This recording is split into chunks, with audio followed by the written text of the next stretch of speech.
Hi students, so myself Jay Prakash, working as assistant professor from Department of Mechanical Engineering, VNR VJIT. So now we are going to see this CAD lab. So this is for PG students.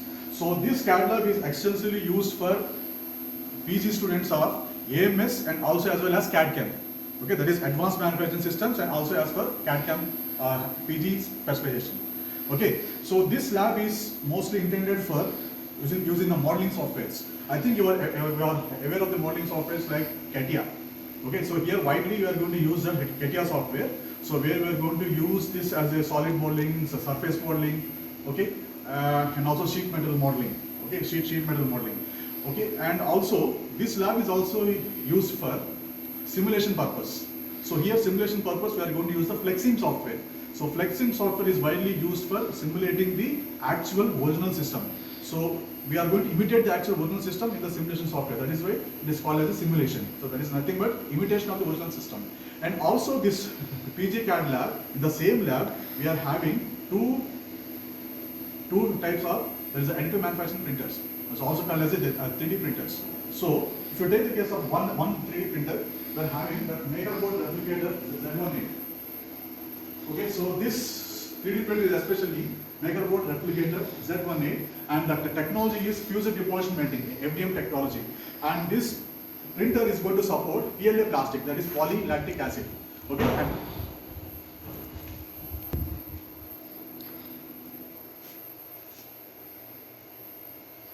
we are having other 3D printer. This is MakerBot replicator 2X. So this supports the ABS plastic, acrylonitrile butadiene styrene. So this printer is also a technology based on FDM technology, fusion deposition melting. So especially this additive manufacturing lab, that is this 3D printing lab, is widely used for CAD/CAM and also as well as for AMS. Okay, for both the specialization, this lab is very important. So why this lab is very important is that you should be fond of the CAD modeling softwares, because CAD modeling software is the initial basic before going to the additive manufacturing process, right? So here you can see some of the models which are printed by using these additive manufacturing machines. So you are having this medical based prototypes. You can see this. So these are printed using with the help of CT and MRI scans. So CT and MRI scans data is especially used to process the data, and that is sent to the 3D printer to print these physical models. Okay, and also you can have a kind look of the engineering models. Okay, these are the medical models and these are also engineering models. So engineering models especially we are going to use from the modeling software like CATIA, like SolidWorks. Okay, so these are some of the modeling softwares we are going to use to get this for engineering parts. But whereas in the medical parts we are going to go for CT and MRI scans. Yeah, good morning students. I am Shweta, working as assistant professor in Department of Mechanical Engineering. So I am here to introduce you to computer aided engineering lab. Here what you are seeing is in the fourth lab of mechanical department, D block. Here we have systems altogether around 18 workstations we have, and 32 GB RAM. Okay. Here basically you will be doing computer aided engineering lab where ANSYS you are going to work on. Basically in ANSYS you will be working on axisymmetric problems and basic 2D component stress analysis and all, and you will be doing some model analysis of 2D components.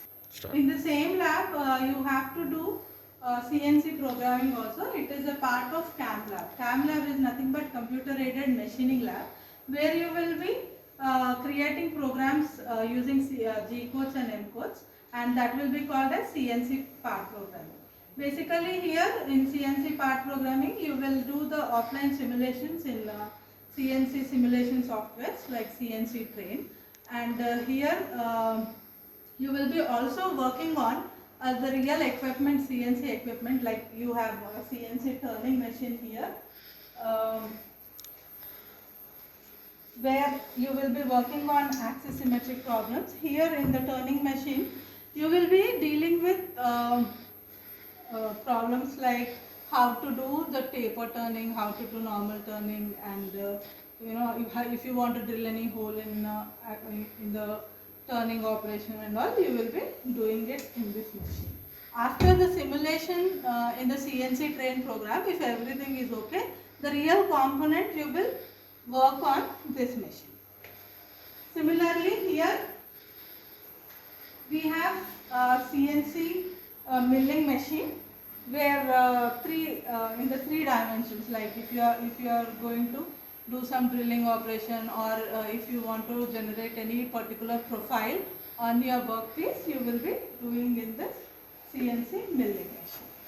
The same, after you simulate that in the CNC train software, you will see the program working on this real equipment.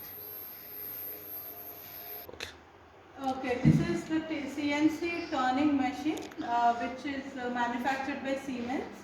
It has a screen and it has controls, and here you have some handbrake here. And when you open the door, you can see how the actual machine looks like. The maximum number of tools it can withstand, it can hold is 8, and the maximum length of the job here you can give us 500 mm, and the diameter you can take it as 280 mm.